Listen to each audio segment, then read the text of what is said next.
धन्यवाद. आज सगळ्यांना आम्ही सुरुवातीला दीपावलीची खूप खूप शुभेच्छा देतो. काल किंवा आजपासून आपला दीपावलीचा सण सुरू झालेला आहे आणि या सणानिमित्त आज आपण एक चांगले विषयावर किंवा चांगली संधी आम्हाला मिळवून दिलेली आमचे अधिकाऱ्यांनी त्यावेळेस आपण भेटतो आहे.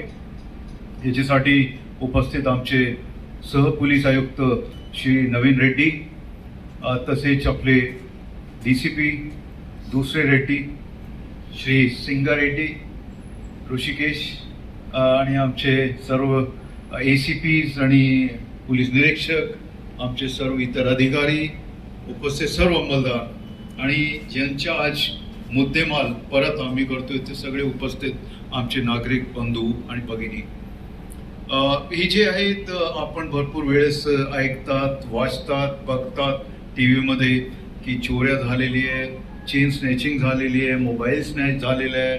हे जे आहे ओपनली जे काही वेळेस होतात किंवा घर बंद आहे किंवा आता एक आपण स्टोरी ऐकली कसे झालेलं आहे, असे प्रकार होत असतात आणि ह्याच्याबद्दल पब्लिसिटी आपण भरपूर बघतात आणि जे आपला विश्वास आहे पोलिसांवर कमी होतो की हे काय चाललेलं आहे, इतकी चोऱ्या होत आहे वगैरे वगैरे. परंतु याचे मागच्या मी एक सांगू शकतोय की जे पॅरलली याच्यासाठी आमचं काम चालतो, एक ते आपण कसे प्रिव्हेंट करू शकतोय, कसे थांबवू शकतोय, याच्यासाठी आमचा नेहमी प्रयत्न असतो. आणि दिवस रात्र आमचे जे ग्रुप्स आहे ते तुम्हाला माहिती नसेल, दररोज आम्ही बघत असतो की आमची पेट्रोलिंग कसे चालू आहे, ते पाईप पेट्रोलिंग चालू आहेत की नाही, मोटरसायकल पेट्रोलिंग चालू आहेत की नाही, जीप पेट्रोलिंग चालू आहेत की नाही, हे सगळं आम्ही विचारत राहतो. आणि तुमच्या सगळ्यांची माहितीसाठी सांगू शकतोय की जवळपास सगळ्यांची सध्या सुट्ट्या बंद आहे. कारण काय आहे की या वेळेस आपण सगळे पूजा करतात, आपले दागिन्यांची पूजा वगैरे करतात, जे हे सगळं आपण करतो आणि हे चोऱ्या होऊ नये याच्यासाठी आमच्या सतत प्रयत्न असतो ह्या वेळेस खास तौरनी. तर ही जे आपलं मागची आहे आमचं काम असं चालू राहतो. परंतु चोरी ज्यावेळेस झाली तर त्याचे नंतर आमची व्हिजिट लवकरात लवकर झाली पाहिजे, त्याच्यानंतर त्याची इन्व्हेस्टिगेशन व्यवस्थित झाली पाहिजे आणि याच्यामध्ये कोण काय केलेलं आहे ही जी माहिती आहे आम्हाला कसे मिळतील हे आपण प्रयत्न करतो. जर रात्रीची वेळेस घटना घडली तर तिथे आपल्याला विटनेसेस मिळत नसतात, पण त्यावेळेस जर आपल्याला CCTVचा फुटेज मिळाला तर त्याचा भरपूर उपयोग आम्हाला होतो की CCTV मध्ये ते पूर्ण जे लोक कोण आले होते तिथे सगळं दृश्य तो व्हिडिओ रेकॉर्ड होतो, तर त्याचा आम्हाला भरपूर फायदा होतो. म्हणून आम्ही सगळी जे सोसायटीज आहे, घर आहे, बँक असतील, आपले जे ज्वेलरी शॉप असतील, या सगळ्यांना आम्ही सांगत राहतो की तुम्ही CCTV कॅमेरा लावा. त्याचा एक फायदा असा होतो की तो ट्रॅप होतो. दुसरा जे फायदा होतो तो रंगे हात, कारण ती डिजिटल एव्हिडन्स आहे. ती एव्हिडन्स ज्या वेळेस आपण कोर्टासमोर देतो तर त्यावेळेस त्यांना कळतो की हां बघा हाच माणूस होता, त्यावेळेस तिथे होता, त्याच्याकडून आपण रिकव्हरी केलेली आहे, आपण पंचनामे वगैरे करतात, तर आमचा केस स्ट्रॉंग होतो. म्हणून आम्ही सगळ्यांना सांगतो की तुम्ही CCTVचे फुटेज ते जर आम्हाला मिळालं तर चांगलं राहतो. तर म्हणून मी तुम्हाला सगळ्यांना परत विनंती करतोय की तुमची जर सोसायटीज असतील, बिल्डिंग्स असतील, तिथे जरूर CCTV कॅमेराज लावा. ते तुमच्यासाठी आहे, आमच्यासाठी आहे. आणि त्याच्या अजून एक असा असतो की त्यांना म्हणजे क्रिमिनल त्यांना भीती असतात की मी कुठेतरी ट्रॅप होतोय, कुठेतरी रेकॉर्ड मी होतोय. तर हे जरूर त्याच्याबद्दल तुम्ही अवेअरनेस पसरवा सोसायटीमध्ये आणि हे सगळ्यांना त्याचा फायदा होईल. हे जे काम आपण करतो जसं आपण बघितलं आमचे PSI, PIs आणि ACPs सगळे DCPs सगळे याच्यासाठी प्रयत्न करतात, दिवस रात्र प्रयत्न करतात.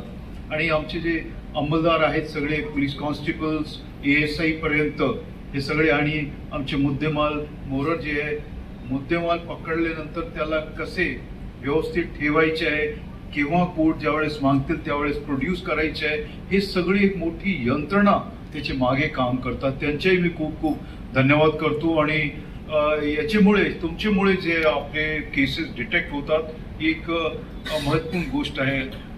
दीपावलीचा सण आहे, आता परत जे आहे आमच्यावर प्रेशर इतका असतो की काय चोऱ्या होऊ नये. इथं आपलं जे सराफा बाजार आहे तिथे आम्हाला लक्ष द्यावं लागतो.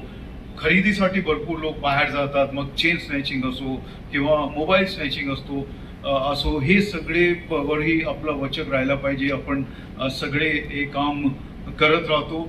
आज जवळपास 57 मुद्देमाल आपण परत करतोय. जवळपास 87 लाखाचा मुद्देमाल आहे आणि हे मुद्देमाल तुम्हाला परत देताना आम्हाला अभिमानी होतोय आणि आनंदी होतोय की तुमच्या जे चोरीचं मुद्देमाल गेलेलं आहे, जे दागिने गेलेले आहे, गाड्या गेलेली आहे, हे तुम्हाला आम्ही परत करू शकतोय. हे आमची ड्युटी आहे, हे आम्ही करतच राहणार.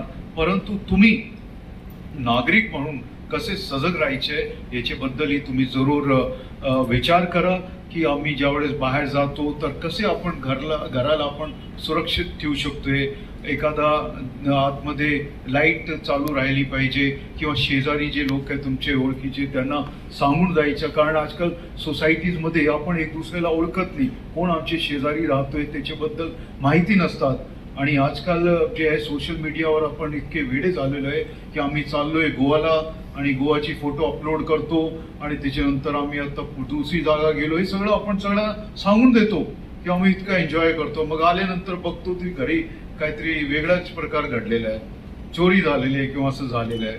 तर हे जे आहे आपण काय अपलोड केला पाहिजे, किती लोकांना कसे कितपर्यंत सांगितलं पाहिजे, हे सगळी गोष्टी फार महत्त्वपूर्ण आहे. या शहरामध्ये तुमची पोलिसांनी आम्ही वेगवेगळे ऑपरेशन्स इथे सुरू केलेले आहे. त्याच्यात ऑपरेशन थंडर असो, ज्याच्यात आपण ड्रग्स कसे त्याच्यावर वचक आणता येईल याच्यासाठी आपण काम करतोय आणि याच्यात आम्हाला भरपूर यश पण मिळतोय. मागील जवळपास 7-8 महिन्यामध्ये आपण जवळपास 12 कोटीच्या मुद्देमाल पकडलेल्या ड्रग्सच्या आणि त्याच्या जवळपास 1000पेक्षा जास्त आरोपींना अटक केलेली आहे. आणि तसेच याच्यात आपण ड्रग्सवर कसे वचक आणता येईल याच्यासाठी आपण काम करतोय. यूटर्नमध्ये जे आपण काम करतोय त्याच्यात मागील काही महिन्यामध्ये जवळपास 65 डेथ ह्या शहरामध्ये कमी झालेली आहे. तो एक चांगली गोष्ट आहे. कारण काय की दारू पिऊन कोणीही कसे चालवतो. आता आमचे ज्यावेळेस रात्री पॉईंट्स लागतात तर त्याच्यात आपण लोकांना चेक करतो आणि ते कोणी ड्रिंक आणि ड्राईव्ह करत नाही आपण याला चेक करतो. तसेच आपलं ऑपरेशन शक्ती आहे.